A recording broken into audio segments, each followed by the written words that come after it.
Le chiffre du jour, 3,7%, c'est l'inflation dans le secteur des services de la zone euro sur un an. Inflation nettement supérieure à celle enregistrée dans le secteur manufacturier et cela pose un problème aux banques centrales. On en parle avec Christophe Boucher. Bonjour. Bonjour. Directeur des investissements chez ABN AMRO Solutions. Pourquoi est-ce que ça pose un problème à la Banque Centrale Européenne, cette inflation de 3,7% dans le secteur des services ? Alors 3,7%, c'est presque le double de l'objectif de la BCE, ce qui les embête un tout petit peu.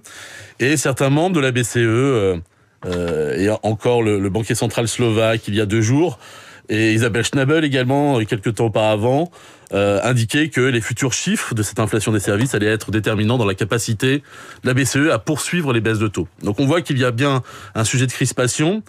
C'est pour moi un faux sujet, voire potentiellement une erreur de politique monétaire, de ne pas baisser les taux dans les prochains mois au prétexte que l'inflation des services reste élevée. C'est un problème. Le secteur des services est très peu sensible à la conduite de la politique monétaire, alors que le secteur manufacturier et industriel, lui très capitalistique, est très dépendant des taux d'intérêt. Et donc le risque, c'est de se focaliser sur quelque chose sur lequel elle n'a pas la main. Donc il faudrait que la BCE regarde davantage l'inflation dans le secteur manufacturier. Absolument. Si on faisait un exercice, un jeu d'esprit qui consiste à imaginer 2 banques centrales, une banque centrale pour le secteur manufacturier, une banque centrale pour le secteur des services, et de quel serait le bon taux d'intérêt pour chacun des 2 secteurs, et donc 2 taux d'intérêt dans une économie, on aboutit à des choses très différentes. Pourquoi ? Parce que l'inflation est très élevée dans les services. On est presque en déflation sur les biens industriels et en même temps on a une expansion sur le secteur manufacturier et on est en récession on a une expansion sur le secteur des services, et une récession sur le secteur manufacturier. Ouais. On a un grand écart à la fois sur les inflations, sur les activités, et donc le taux d'intérêt pour le secteur manufacturier il serait davantage plus proche de 0, voire 1%. Mais concrètement, qu'est-ce que peut faire la BCE ? Est-ce qu'on peut envisager une sorte de moyenne entre les 2 secteurs et puis viser cette moyenne pour la Banque centrale ? La tragédie, ça serait de justement utiliser la moyenne. Il y a déjà des recherches sur ce sujet et qui montrent qu'au contraire, il faut recalibrer la politique monétaire, prêter davantage attention aux secteurs qui sont les plus sensibles. La difficulté, c'est que peut-être qu'en interne, ils intègrent cela, on ne le sait pas parce qu'il n'y a aucune communication.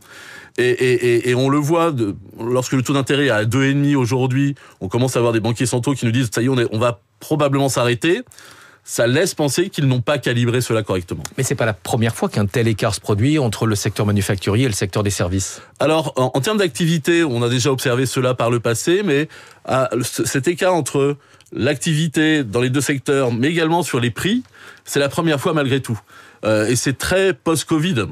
Ce qui fait que jamais les banques centrales n'ont été vraiment confrontées à ce problème à cette ampleur.